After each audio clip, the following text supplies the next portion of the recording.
इस संसार समुद्र से पार होना बहुत कठिन है, क्योंकि भगवती माया का ऐसा आकर्षण है कि एक क्षण में हम सत ज्ञान भूल जाते हैं।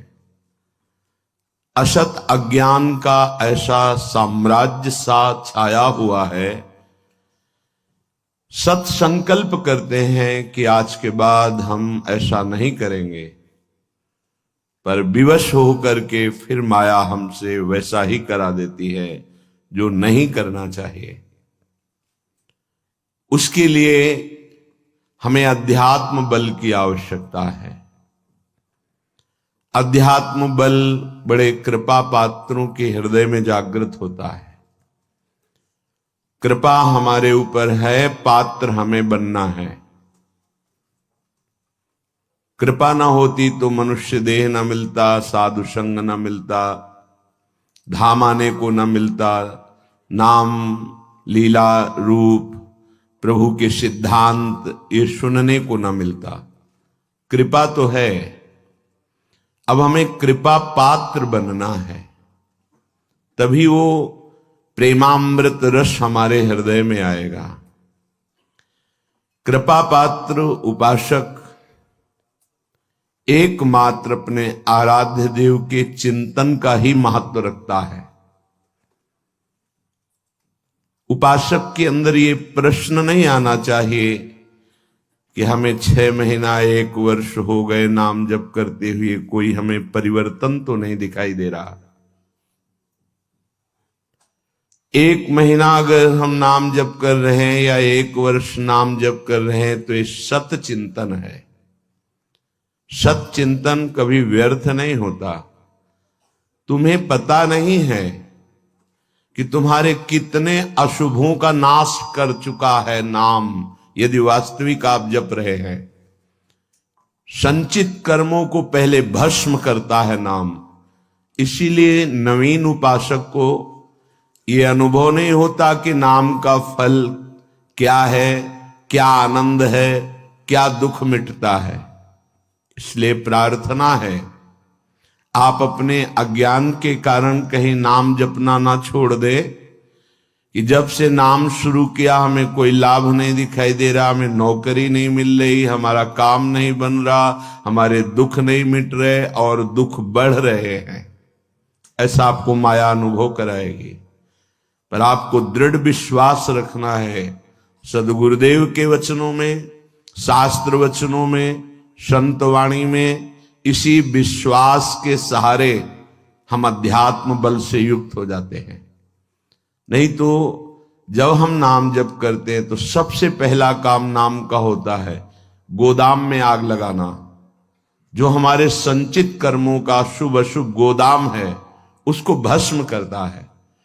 अब ये बात पता नहीं है तो वो वर्तमान में तत्काल फल देखना चाहता है कि हम नाम जप किए तो हमारी सारी कामनाओं की पूर्णता हो ही जानी चाहिए।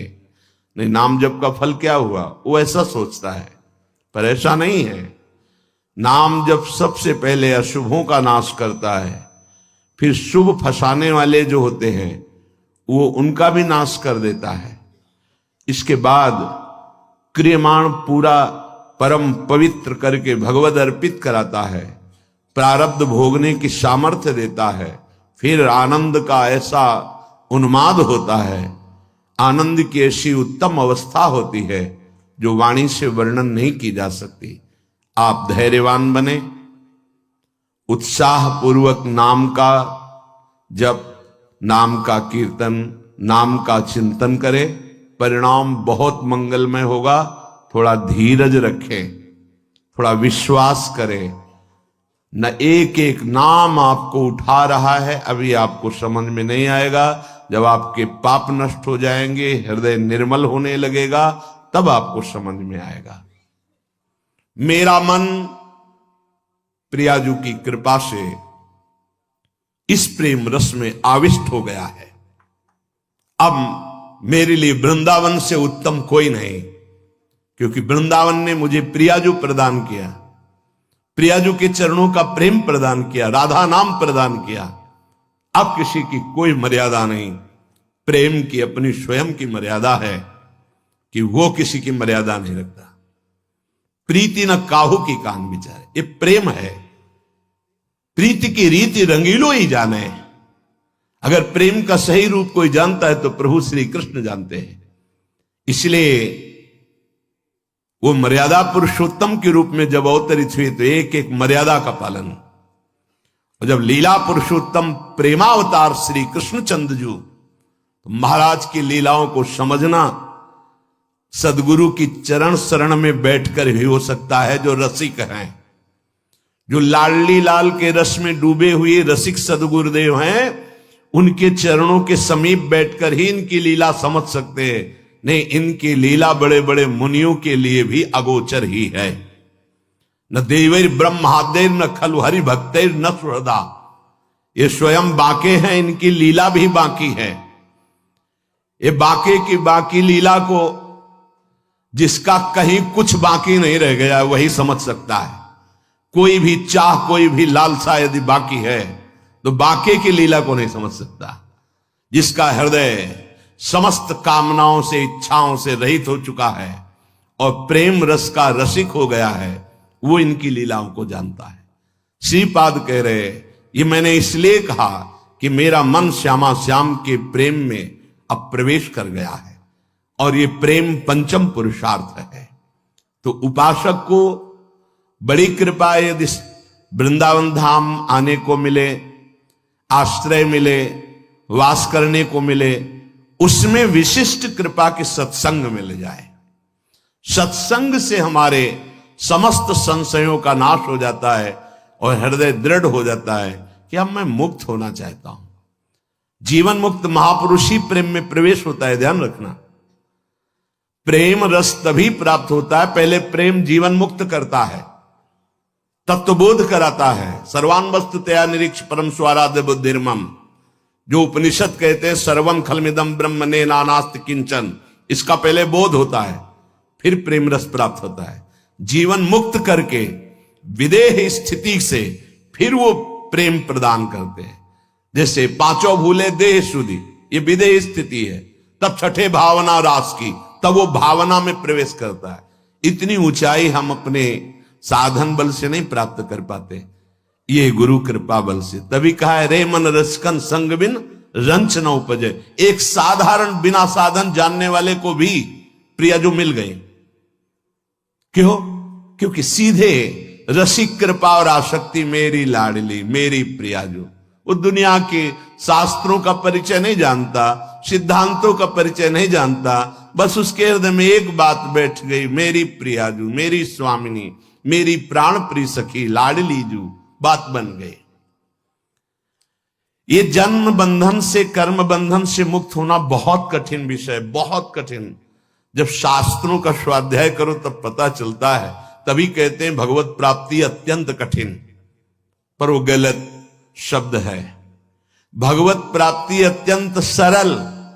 संसार का राग, शरीर का राग छोड़ पाना बड़ा कठिन। इसीलिए परिणाम को वो कठिन बोल देते हैं। परिणाम को कठिन बोलने से घाटा हो जाएगा, हम डर जाएंगे कि हम भगवत प्राप्ति नहीं कर पाएंगे। हमें उत्साह रखना है कि भगवत प्राप्ति बहुत सरल है। कठिन है शरीर संसार का राग छोड़ना, और इसकी जिम्मेवारी है गुरुदेव की। बस आप उनके कथनानुसार चले तो शरीर और संसार के राग का नाश हो जाएगा। परमार्थ का स्वरूप कल के सत्संग में वर्णन किया गया कि उपासक चाहे वो गृहस्थ हो या विरक्त, यदि इस मार्ग में उन्नति प्राप्त करना चाहता है तो किसी के स्वभाव या कर्म की ना तो प्रशंसा करे और ना निंदा करे। क्यों? जब वो गलत कर रहा है तो निंदा क्यों ना करें? तुम क्रिया को देख रहे हो लेकिन पावर को नहीं देख रहे। पावर गोविंद है उसमें, सामर्थ्य गोविंद है उसमें। उपासक उपास्य देव को देखता है, क्रियाओं को नहीं देखता। बोले नहीं, बहुत गंदा आदमी, उससे हम भगवान कैसे मान सकते हैं? तो गंदा उसकी क्रिया को लेकर के है, लेकिन परम कारण तत्व जो बैठा है वो निर्विकार, चेतन, अमल, सहज सुख राशि, उसको क्यों नहीं देखा?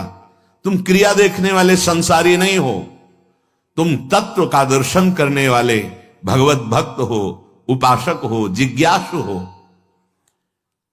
जैसे है हम छाया को देखकर, कल ध्यान कीजिए सत्संग का, छाया को देखकर भ्रम हो जाता है कोई है क्या, ठूंठ को देखकर भ्रम हो जाता है भूत है क्या, रस्सी या टायर को देखकर हमें भ्रम हो जाता है ये सर्प है क्या, पर वहां कुछ नहीं होता। वो ठूंठ है, वो रस्सी है, वो आपकी छाया है। ठीक ऐसे ही पूरे संसार में आपके सिवा कुछ नहीं है। सच्ची माने आपको भ्रम होगा, कैसे ऐसे हो सकता है?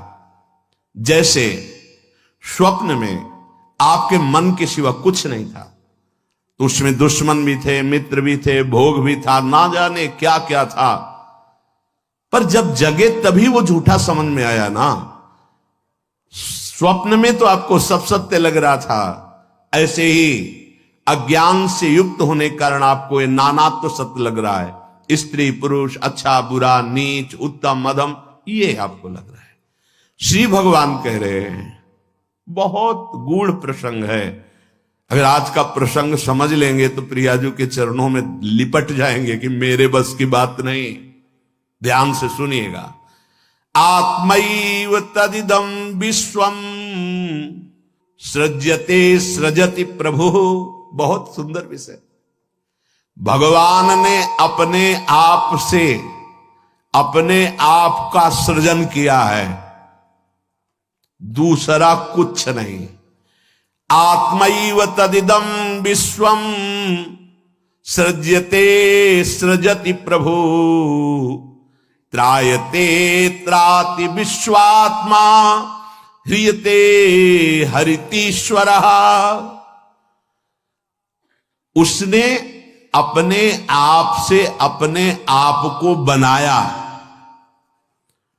त्रायते त्राति विश्वात्मा ह्रियते हरितीश्वरः, और अपने आप से अपने आप की रक्षा की, पालन किया। और फिर ह्रियते हरितीश्वरः, फिर अपने आप से अपना संहार किया। यह है सत्य विषय। उद्धव तस्मान्नहात् बनोन्यस्मा दन्यो भावो निरूपितः निरूपितेयं त्रिविधा निर्मूला भातिरात्मनि इदं गुणमयं विद्धि त्रिविधं मायया कृतम्। इसलिए उद्धव तुम सच्ची बातें समझो। मैं अपने आप से अपने आप को रचा, अपने आप से अपने आप का पालन किया, और अपने आप से अपने आप का संहार कर लूंगा। किसको दोष दर्शन दें, किसकी निंदा करें, किसकी प्रशंसा करें? कोई दूसरा हो तब ना। अब कह रहे हैं, हां, जिनको ज्ञान दृष्टि नहीं प्राप्त हुई है, व्यवहार दृष्टि प्राप्त हुई है, वो ये बात ना समझकर भिन्न देखते हैं। ये अच्छा, ये बुरा, ये स्त्री, ये पुरुष, ये जड़, ये चैतन्य, आदि आदि। उद्धव, ज्ञान दृष्टि के अतिरिक्त मेरे इस रहस्य को किसी और दृष्टि से नहीं जाना जा सकता। जो कुछ भी तुम्हें दिखाई दे रहा है, प्रतीत हो रहा है, तुम्हारे चिंतन में आ रहा है, ये केवल मैं ही मैं हूं। देखो, पीछे मन को लगाने की दो युक्तियां बताई गई थी। आपका मन जहां जहां जा रहा है वहां भगवान देखने की चेष्टा करे। वो वस्तु, वो व्यक्ति, वो पदार्थ, वो श्री भगवान ही हैं। क्योंकि जब पहले सृष्टि नहीं थी तो श्री भगवान थे। भगवान ने अपने आप में सृष्टि रची तो सब कुछ भगवान है, और जब समेट लेंगे तो केवल भगवान बचेंगे। तो जहां जहां मन जाए, जिस वस्तु व्यक्ति स्थान में, उस श्री भगवान को देखिए कि ये वस्तु, ये व्यक्ति, ये स्थान मेरे आराध्य देव बने हुए। दूसरी बात कही गई थी, जहां जहां मन जाए वहां से हटा के अपने लक्ष्य में लगाइए। बार बार मन को ऐसा करने से वो मन लक्ष्य में लग जाएगा, स्थिर हो जाएगा। अनिर्वचनीय मैं ही सब रूपों में स्वयं विराजमान हूं। इसलिए मेरी सृजन लीला देखकर, मेरी पालन स्थिति लीला देखकर और मेरी संहार लीला देखकर मेरा भक्त विचलित नहीं होता, क्योंकि मैं स्वयं का सृजन, पालन और संहार कर रहा हूं। ये जो तीन प्रतीतियां हो रही, सृजन, पालन, संहार, अध्यात्म, अधिदैव, अधिभूत, ये बिल्कुल निर्मूल हैं। जैसे माया, जैसे स्वप्न में कुछ नहीं था, वैसे ही माया के द्वारा कुछ नहीं है। न सृजन है, न पालन है, न संहार है। मान सकते हो? मलिन अंतःकरण अज्ञान की स्थिति में कैसे मान पाओगे? ना होने पर यह प्रतीत हो रहा है। कैसे? ये तीन गुणों के प्रकाश से, सतोगुण, रजोगुण, तमोगुण के प्रभाव से दृष्टा, दर्शन, दृश्य, ये त्रिविधता पैदा हो गई। ऐसी त्रिविधता को मिटाने के लिए हमें मानव जन्म मिला है, साधना मिली, किसी और को पाने के लिए नहीं, अपने आप को जानने के लिए। एतद् विद्वान मदुदितम ज्ञान विज्ञान नैपुणम न निन्दन्ति न च स्तौति लोके चरति सूर्यवत्। जो मेरे इस परमार्थ सिद्धांत को जान जाता है, वो ज्ञान विज्ञान में उत्तम स्थिति को प्राप्त हुआ महात्मा ना कभी किसी की प्रशंसा करता है, ना किसी की निंदा करता है। वो सूर्य के समान पूरे त्रिभुवन में समभाव से विचरता है। प्रत्यक्षेणानुमानेन निगमेनात्म संविदा आद्यंतवद सज ज्ञात्वा निसंगो विचरे दिह। इसलिए मेरा भक्त प्रत्यक्ष से, अनुमान से, शास्त्र से, आत्मानुभूति से, महापुरुषों से वो ये जान चुका है कि ये माया का त्रिविध खेल चल रहा है, सतोगुणी, रजोगुणी, तमोगुणी, पालन, सृजन, संहार।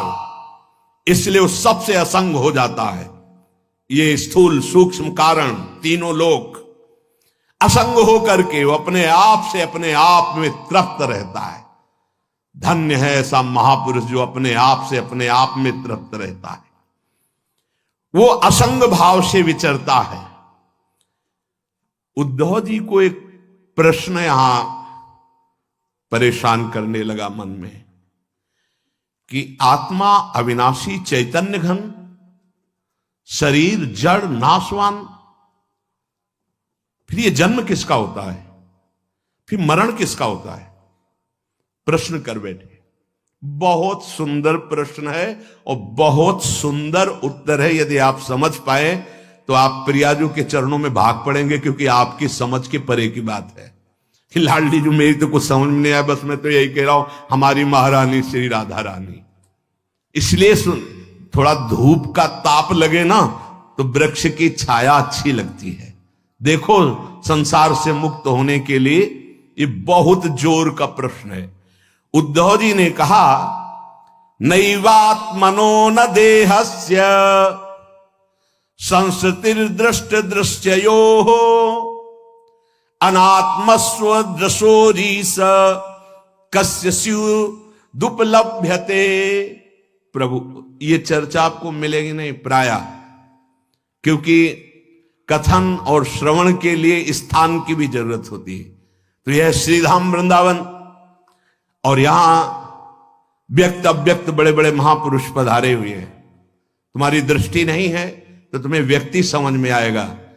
जहां भगवत शास्त्रों का सत्संग होता है, वहां सनक सनंदन सनातन सनत कुमार श्री हनुमान जी महाराज, बड़े बड़े महाभागवत पधारते हैं, और उन्हीं के सानिध्य से समझ में आ सकता है। ये विशुद्ध भागवत परमार्थ मार्ग है।